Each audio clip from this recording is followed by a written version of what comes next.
नमस्कार बच्चों, मैं अमित कुमार गुप्ता आप सभी का स्वागत करता हूं आपके इसरो एकेडमी के ऑफिशियल यूट्यूब चैनल पर। और आशा है कि आप सभी स्वस्थ होंगे, बढ़िया होंगे। और हम लोग साइंस की क्लासेस कर रहे हैं और साइंस में केमिस्ट्री की क्लासेस चल रही हैं। आज हमारा जो पहला टॉपिक हुआ था मैटर एंड सब्सटेंस का, आज फोर्थ पार्ट और लास्ट पार्ट है। तो आज हम लोग पढ़ेंगे गैसियस रूल्स के बारे में, गैसियस लॉ के बारे में। पिछले क्लासेस में हम लोगों ने सॉलिड और लिक्विड के बारे में पढ़ा, उनके प्रॉपर्टीज़ को पढ़ा और उनके रिलेशंस में जो प्रिंसिपल्स बनते हैं, जो क्वेश्चंस बनते हैं, जो टॉपिक अन्य जुड़े हुए हैं, जैसे इलास्टिक कैपेसिटी, कोहेसिव, एडेसिव, कई कॉन्सेप्ट्स हम लोगों ने पढ़े थे। तो आज हम लोग पढ़ेंगे गैसियस लॉ। गैसियस लॉ की जैसा कि देखिए एग्ज़ाम में हमारे ऐसे डीप कोई बहुत सारे क्वेश्चंस बहुत डीप नहीं पूछे जाते, लेकिन कुछ अगर इनके बेसिक्स रूल्स और रेगुलेशन हमें इनकी डेफिनेशन मालूम हो तो आपसे क्वेश्चंस पूछे गए हैं। जैसे आपसे एग्जाम में पेपर में उठाएंगे तो यही क्वेश्चन पूछा गया, बॉयल्स लॉ किससे रिलेटेड है, सॉलिड लिक्विड गैस से, चार्ल्स लॉ किससे रिलेटेड है। तो ऐसे क्वेश्चंस भी एग्जाम में दिए गए हैं।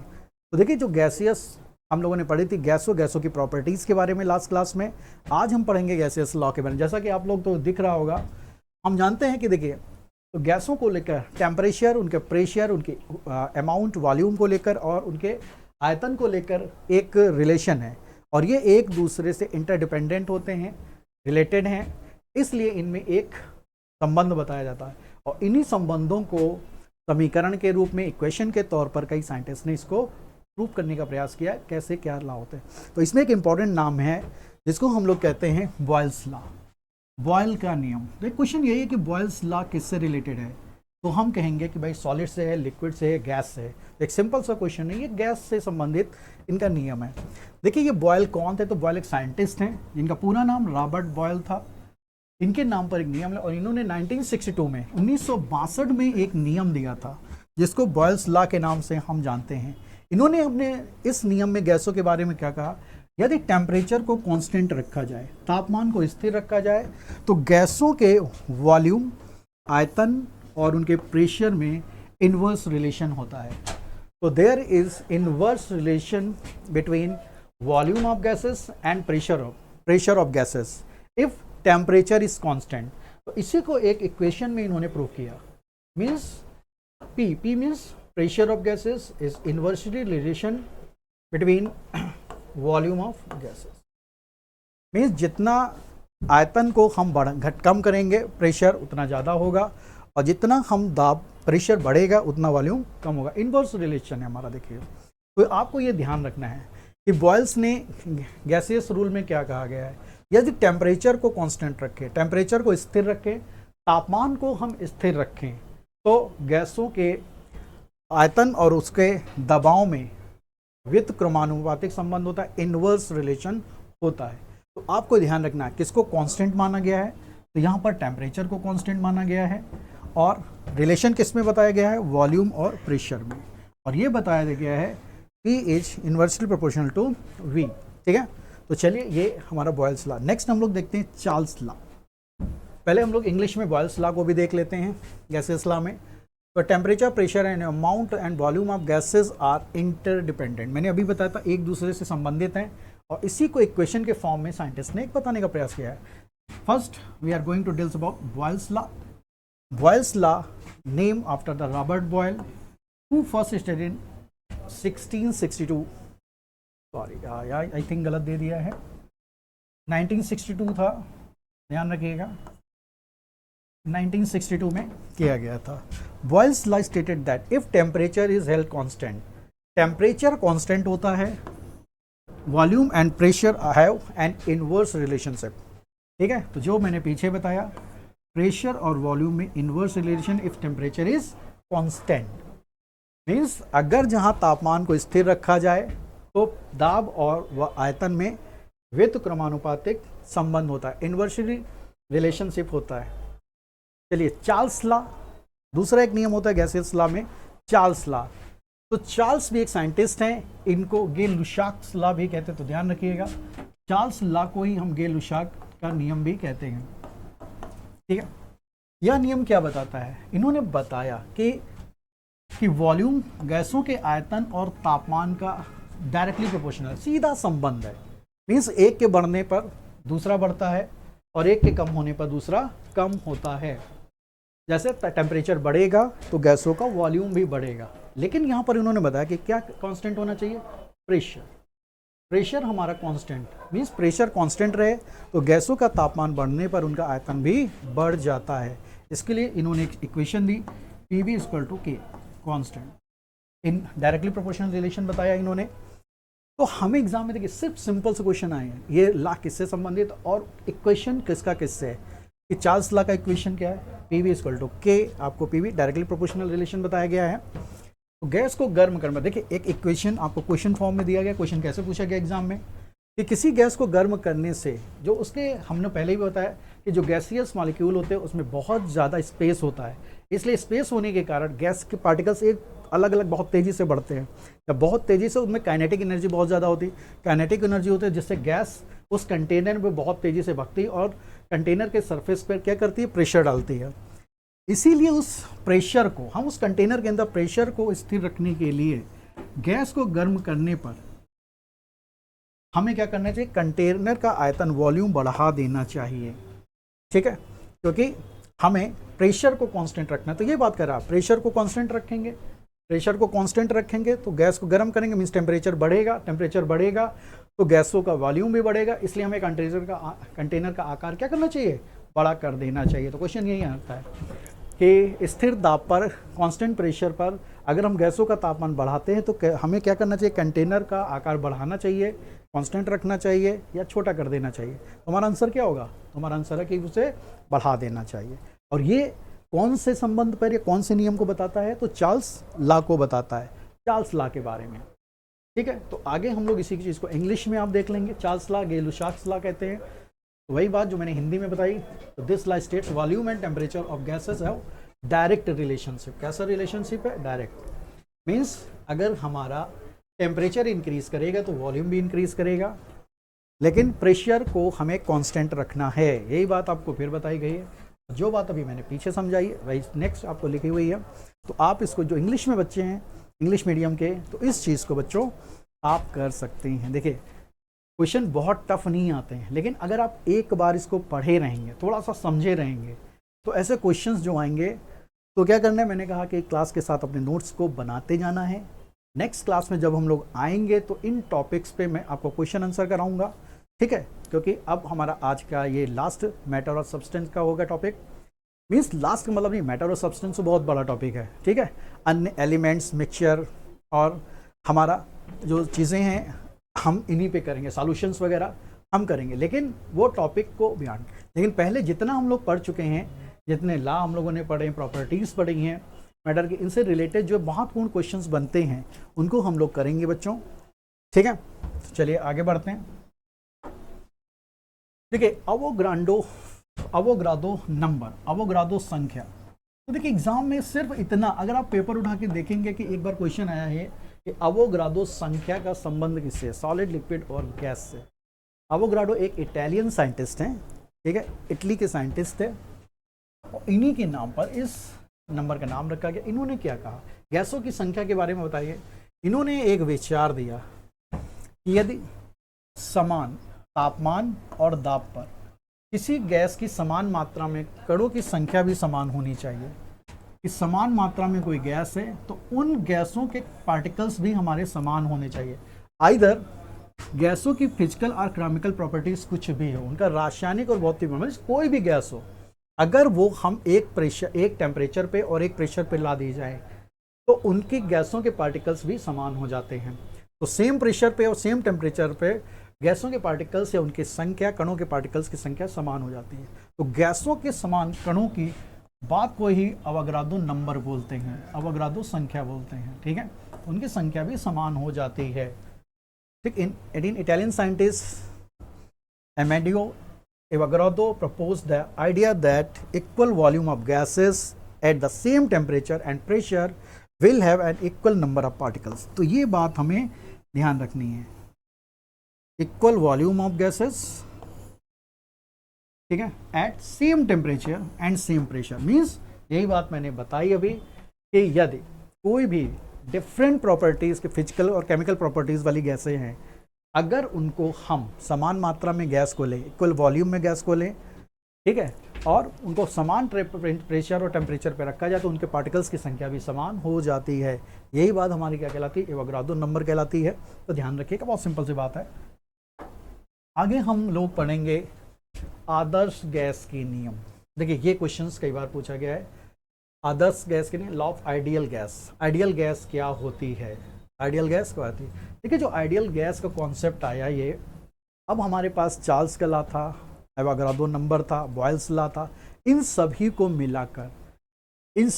मिलाकर एक समीकरण दिया गया, एक इक्वेशन दी गई जिसको हम आइडियल गैस लॉ कहते हैं। तो सभी का एक मिक्सचर है, तो ध्यान रखिएगा, बॉयल्स और चार्ल्स लॉ दोनों को मिलाकर एक सैद्धांतिक आदर्श गैस का वर्णन करते हैं। अब इसको हम एक इक्वेशन से प्रूव करते हैं। इक्वेशन क्या है, तो आइडियल गैस को कौन सा इक्वेशन रिप्रेजेंट करता है, ये एग्जाम में ध्यान रखिएगा। PV = nRT। तो P क्या है, P is the pressure of ideal gas, pressure, P is the pressure of, V is the volume of ideal gas, N amount of ideal gas measured in terms of moles संख्या में, R is the gas constant, and T is the temperature. तो PV = nRT। तो हमें ideal gas का formula याद रखना है, PV = nRT। ध्यान रखिएगा, P pressure, V volume, N amount of gas, R constant, R is the gas constant, जितनी गैस है स्थिर रूप में, और T इज द टेम्परेचर। ठीक है, तो ये हमें ध्यान रखना है। आइडियल गैस, आइडियल कौन सा सूत्र आइडियल गैस को रिप्रेजेंट करता है, कौन सा इक्वेशन आइडियल गैस का फॉर्मूला बताता है, तो ध्यान रखिएगा। ठीक है, वही चीज़ हम लोगों ने इंग्लिश में देखा है। सभी को मिलाकर जितने भी Avogadro's number, ideal gas constant and both Boyle's and Charles law combines the describe the theoretical ideal gas. ठीक है, तो विच कांस्टेंट भी सेम वही चीज़ है, PV = nRT। PV = nRT gas represent करता है आइडियल गैस को। चलिए, तो ये आज हमने पढ़ ली कि सॉलिड लिक्विड गैस और उनकी प्रॉपर्टी और उनसे जुड़ी हुई थ्योरीज। ठीक है, आज हम थोड़ा आगे बढ़ते हैं। मैंने बताया था जब क्लास हमने स्टार्ट की थी कि नेचर में पदार्थ की अवस्थाएं कितनी हुई। देखिए क्वेश्चन एग्जाम में आता है कि पदार्थ की अवस्थाएं, जैसे एग्जाम में आया कि पदार्थ की कितनी अवस्थाएं हैं, पदार्थ की अवस्थाएं। एक सिंपल सा क्वेश्चन होता है एग्जाम में, how many states of substance, कितनी अवस्थाएं, तो हमारा आंसर होगा 3। और ये 3 स्टेट्स कौन होंगे, ठोस, द्रव और गैस। तो हमसे एक जनरल लेमैन क्वेश्चन पूछा जाएगा एग्जाम में कि पदार्थ के कितनी अवस्थाएं, तो हम कहेंगे there are 3 states of substance, solid, liquid and gas. But how many state of substance in the nature. देखिए आपके बोर्ड पे एक लिखा हुआ है कि हमारे साथ एक जुड़ा है वर्ड कि भाई नेचर में कितने पदार्थ की अवस्थाएं। जब नेचर वर्ड जोड़ दिया जाए तो हम क्या पढ़ेंगे, जब हमसे क्वेश्चन पूछा जाए प्रकृति में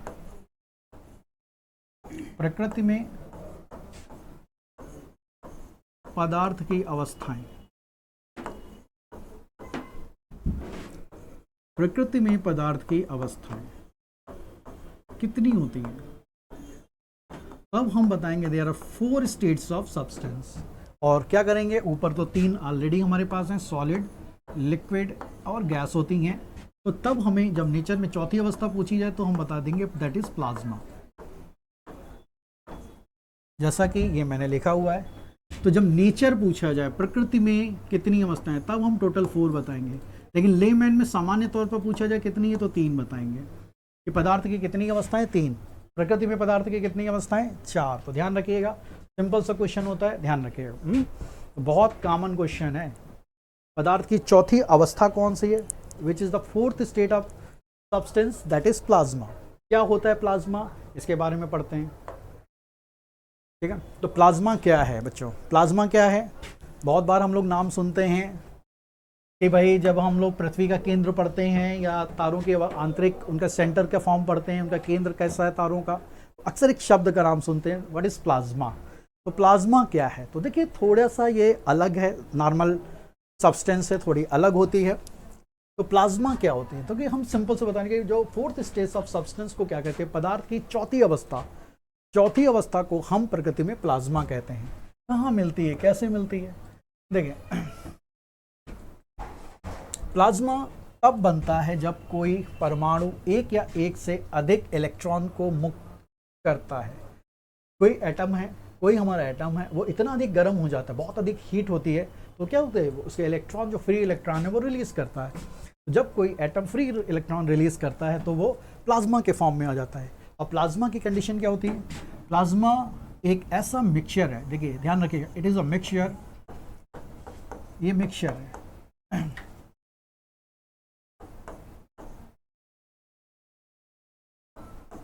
ये एक ऐसा मिक्सचर है जिसमें क्या होता है, पॉजिटिव आयंस मीन्स एनाइंस और कैटायंस नंबर्स इक्वल होते हैं। तो धनात्मक और ऋणात्मक आवेशित कण समान होते हैं, मीन्स सेम है। इसके कारण क्या होता है, एक प्रकार से ये इलेक्ट्रिक फील्ड का भी निर्माण करते हैं, ये विद्युत चुंबकीय क्षेत्र का भी निर्माण करते हैं, मैग्नेटिक फील्ड का निर्माण करते हैं। और कई बार इन्हें, क्योंकि धनात्मक कण और ऋणात्मक कण का मिश्रण ये समान मात्रा में होते हैं, इसलिए इनको न्यूट्रल जैसा भी व्यवहार करते हैं। तो प्लाज्मा वास्तव में एक ऐसी अवस्था है कि जिसमें उसकी अपनी प्रॉपर्टी होने के, मीन्स हम जो हैं उसके अलावा उससे अतिरिक्त प्रॉपर्टीज़ को रिप्रेजेंट करने वाला एक पदार्थ है। आजकल जीवन में बहुत जगह पर प्लाज्मा का यूज़ हो रहा है, उसकी टेक्नोलॉजी का हम यूज़ कर रहे हैं, आगे देखेंगे जब हम उदाहरण पढ़ेंगे। तो अभी सिंपली हम इतना समझते हैं, प्लाज्मा में क्या होता है, तो positive ions and negative ions की संख्या समान होती है तब। और जब क्या होता है कि जब भी किसी एटम को हम बहुत अधिक गर्म करते हैं तो उसके इलेक्ट्रॉन उसके ऑर्बिट से बाहर हो जाते हैं, तो ऐसी अवस्था में प्लाज्मा में आ जाता है। आगे देख लेते हैं प्लाज्मा कब बनते हैं। प्लाज्मा तब बनते हैं जब गैस में, ध्यान रखिएगा, प्लाज्मा सॉलिड लिक्विड में नहीं, गैस में एक्स्ट्रा एनर्जी, अतिरिक्त ऊर्जा डालकर परमाणुओं को मुक्त करते हैं, फ्री इलेक्ट्रॉन्स उनसे छिटक जाते हैं। तो इसका मतलब प्लाज्मा बनने के लिए हमें क्या चाहिए, गैसों, और गैसों को हम हाईली चार्ज करते हैं, गैसों को उच्च तापमान दिया जाता है, मीन्स हाई टेम्परेचर पर रखते हैं। जब हाई टेम्परेचर पर रखते हैं तो गैसों के जो एटम हैं उनसे इलेक्ट्रॉन रिलीज हो जाते हैं और वो प्लाज्मा के फॉर्म में आ जाती हैं। तो प्लाज्मा पदार्थ की चौथी अवस्था है, फोर्थ स्टेट है। किस तब बनती है, जब गैसियस पार्टिकल्स को हम हाई टेम्परेचर देते हैं, उच्च तापमान, बहुत अधिक गर्म करते हैं। आगे देखते हैं, इंग्लिश में इसी चीज़ को आप देख लेंगे। Plasma is known as fourth states of matter. A plasma is created when one or more electrons are free from an atom. A plasma is generally a mix of these positively charged ions and negatively charged ions electrons. Most plasma are created when the extra energy is added to gas, knocking electrons free from atoms.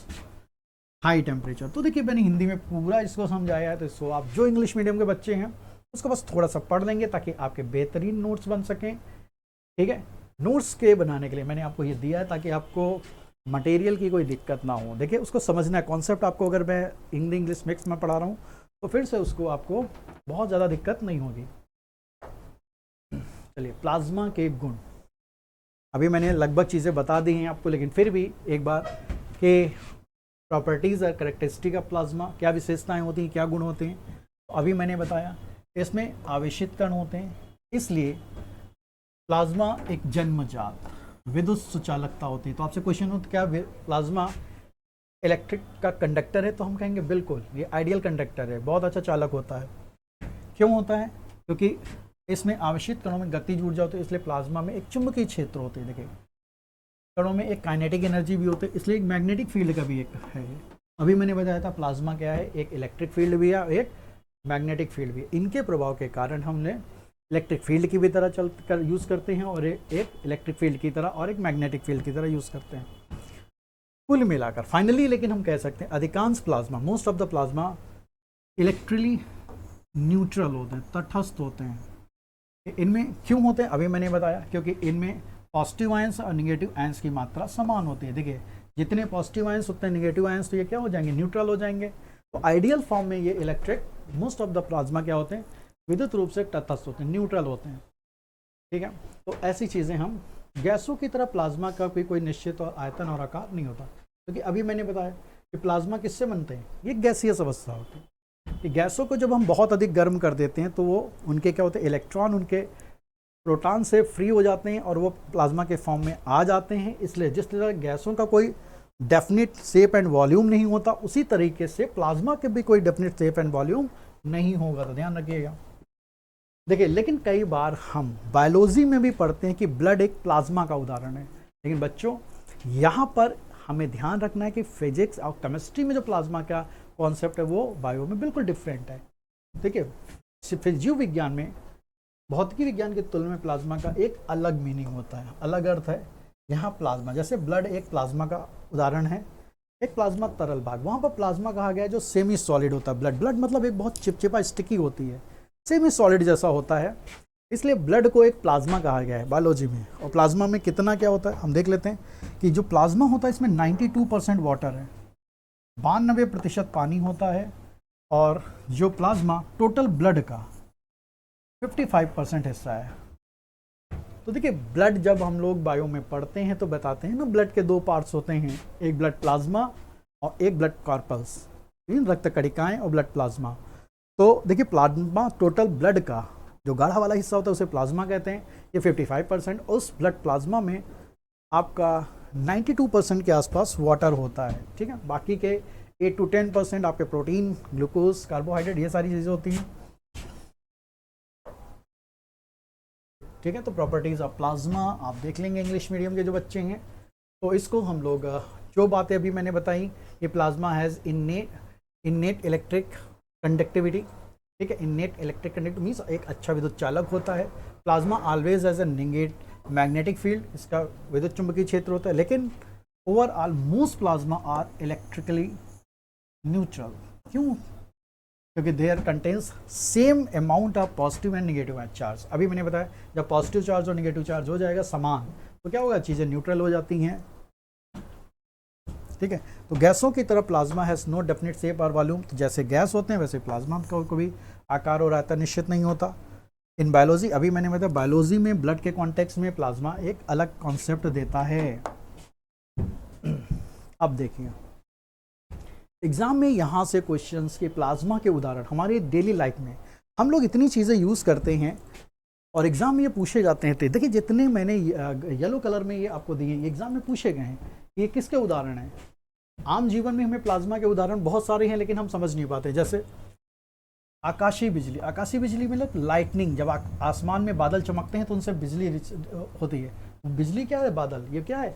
जो बड़े बादल होते हैं ये electric discharge कर जाते हैं, तो उनमें जो आयंस होते हैं, पॉजिटिव नेगेटिव आयंस, वो क्या करते हैं, टकराते हैं, घर्षण होता है जिससे वो डिस्चार्ज करते हैं, तो बादल, तो बिजली चमकती है हमारी।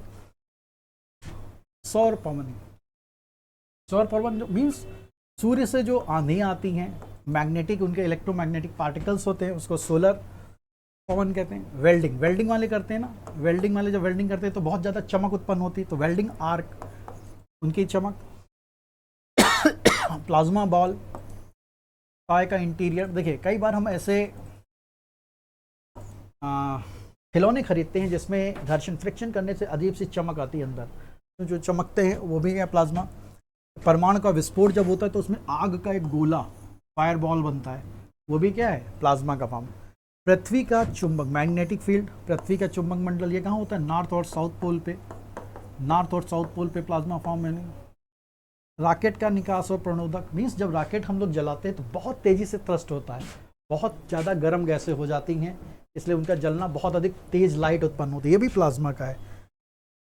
ठीक है, इंटरस्टेलर नेबुला, इंटरस्टेलर नेबुला मतलब जब बादल का केंद्र जो होते हैं, जब बादल तारे, जब तारे होते हैं, तारे सेंटर ऑफ स्टार,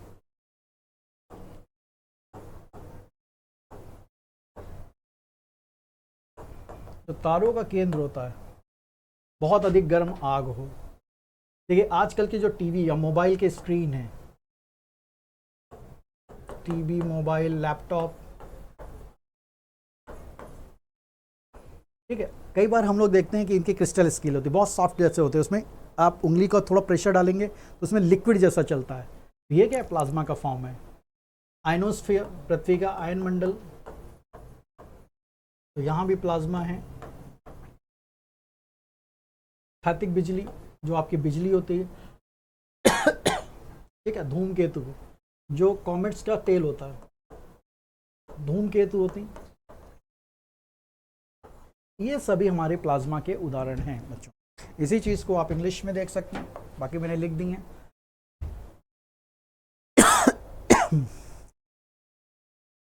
ठीक है, तो वही चीज़ें हैं, lightning, comet tail, aurora lights, solar wind, stars, welding arc, static electricity, plasma display, interstellar nebula. तो आप एक बार रैंडमली इनको पढ़ लेना, तो आप पढ़ लेंगे तो आप समझ जाएंगे। जहाँ बहुत अधिक गैसियस फॉर्म हाई टेम्परेचर पे होता है। ये कुछ एग्जांपल्स हैं फोटो के फॉर्म में, देखिए अरोरा लाइट्स, अरोरा, ये अरोरा लाइट्स नॉर्थ और साउथ पोल पे लाइट्स दिखती हैं। ठीक है, aurora australis, aurora borealis, north pole पे अरोरा बोरियालिस होता है और साउथ पोल पे अरोरा ऑस्ट्रालिस लाइट चलती हैं, ज्योग्राफी में पढ़ते हैं। लाइटिंग, जो बादल चमकते हैं, ये भी हैं। देखिए प्लाज्मा बॉल, कई बार देखिए खिलौनों के अंदर वगैरह ऐसे बॉल्स डिस्प्ले वाली होती हैं, ये सब क्या हैं? अक्सर हम लोग जाते हैं रेस्टोरेंट में, ऐसी लाइट से हमें दिखती हैं, नियॉन सिग्नेचर, जैसे हमारी ट्यूबलाइट, ट्यूबलाइट आजकल देखते हैं ना, जो ट्यूबलाइट्स वगैरह होती हैं, नियॉन आयंस होते हैं।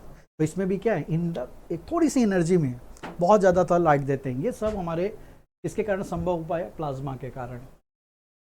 ठीक है, वेल्डिंग, देखिए जो लोग वेल्डिंग करते हैं बहुत ज़्यादा चमक उत्पन्न करते हैं, जो ये चमक है यही क्या है, प्लाज्मा का फॉर्म है। चलिए, एक फिफ्थ स्टेज ऑफ सब्सटेंस। तो हम लोग लास्ट टॉपिक पे पहुंचते हैं आज। तो बोस आइंस्टीन कंडेंसेट, जिसको शॉर्ट फॉर्म में BEC कहते हैं, बोस आइंस्टीन कंडेंसेट। हिंदी में बोस आइंस्टीन संघनन भी कह सकते हैं आप, हिंदी में बोस आइंस्टीन संघनन, लेकिन common name Bose Einstein condensate के नाम से एग्जाम में क्वेश्चन आने गया। लेकिन ये क्या है, देखिए बोस आइंस्टीन कंडेंसेट, हमने पदार्थ की अवस्थाएं 4 बताई नेचर में, लेकिन नेचर के अतिरिक्त पदार्थ की, मैटर की एक फिफ्थ स्टेट की बात की गई। और आप आश्चर्यचकित होंगे कि उस देश के व्यक्ति ने इस बात की घोषणा की कि पदार्थ की 5वीं अवस्था हो सकती है। आप सोच लीजिए, जिस देश में कोई लैब ना हो, कोई लैब मतलब कोई स्टैंडर्ड लैब ना हो, लेकिन वहाँ के व्यक्ति इतने होनहार थे, और वो देश था भारत। तो आपसे क्वेश्चन आता है एग्जाम में, ये बोस, तो आइंस्टीन का तो नाम कौन नहीं जानता, ठीक है, लेकिन इनके साथ और इनके पहले आइंस्टीन और बोस नहीं है, पहले फर्स्ट बोस लिखा है। तो बोस और आइंस्टीन, इसका मतलब ये बहुत इंपॉर्टेंट नाम है। ये बोस कौन है, ध्यान रखिएगा एग्जाम में, सत्येंद्र नाथ बोस, ये क्वेश्चन एग्जाम में आया हुआ है। बोस जो शब्द आइंस्टीन के पहले जुड़ा है, ये बोस कौन है, सत्येंद्र नाथ बोस। इन्होंने 1920 में, 1920 में, देखिए एक देश गुलाम देश है, लेकिन उनके साइंटिस्ट कितने होना ने एक घोषणा की थी। उन्होंने क्या कहा कि पदार्थ की 5वीं अवस्था, जिसको हम लोग बोस आइंस्टीन कहते हैं, इन्होंने कहा कि कोई परमाणु हो, कोई एटम है, अगर उनको हम एब्सोल्यूट 0 टेम्परेचर पे रखा जाए, एब्सोल्यूट 0 टेम्परेचर मतलब 0 केल्विन, 0 केल्विन का मतलब होता है 271.15 डिग्री सेंटीग्रेड, मतलब एब्सोल्यूट 0 टेम्परेचर पे हम किसी गैस को, किसी परमाणु को रख दें, तो वो क्या होगा, वो बिल्कुल फ्रीज हो जाएगा, वो एक ही क्वांटम में जमा हो जाता है, एक जगह कंडेंस हो जाएगा, जमा हो जाएगा, कि इतना ठंडा हो जाएगा, एक क्वांटम में जमा हो जाए। इसी स्टेट को, सब्सटेंस को बोस आइंस्टीन कंडेंसेट कहा था। देखिए जिस समय ये बात कही गई, तो उस समय वो प्रूफ नहीं कर पाए, उन्होंने विचार दिया कि ऐसा होगा। सोच लीजिए, कोई लैब नहीं थी, लेकिन उन्होंने इसको बताया। अब देखिए आगे, उनके थॉट के लगभग 70 साल बाद, बोस ने जब ये कहा था, सत्येंद्र नाथ बोस, तो उसके 70 साल के बाद, 70 ईयर के बाद, इसने, अल्बर्ट आइंस्टीन ने इस बात को स्वीकार किया कि जो भाई सत्येंद्र नाथ बोस ने कहा वो बिल्कुल सही है। और आप मानेंगे नहीं, उसके कई सालों बाद, वर्ष 2000 में 3 साइंटिस्ट हुए। इन साइंटिस्ट का नाम था, पूरा नाम नहीं याद हो, लेकिन कॉर्नेल, कैटरले और वॉयमन ने बोस और आइंस्टीन के उस सब्सटेंस को लैब में बना के दिखाया। इसका मतलब उन्होंने कहा कि नहीं, ये केवल कल्पना नहीं है, ये वास्तव में एग्जिस्ट करता है।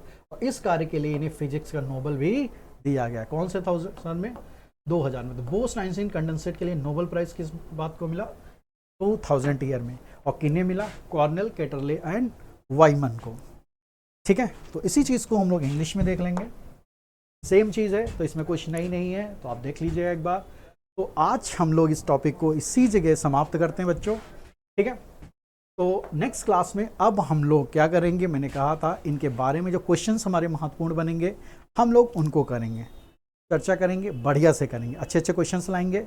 और ताकि तो मेरी रिक्वेस्ट है कि अभी तक ये 4 आज का टॉपिक मिला के मैंने मैटर ऑफ सब्सटेंस पे 4 लेक्चर लिए हैं, तो आप इनको देखिए, नोट्स बनाइए, इनको बढ़िया से पढ़ लीजिए ताकि क्वेश्चन आंसर करने में मज़ा आए। थैंक यू, धन्यवाद।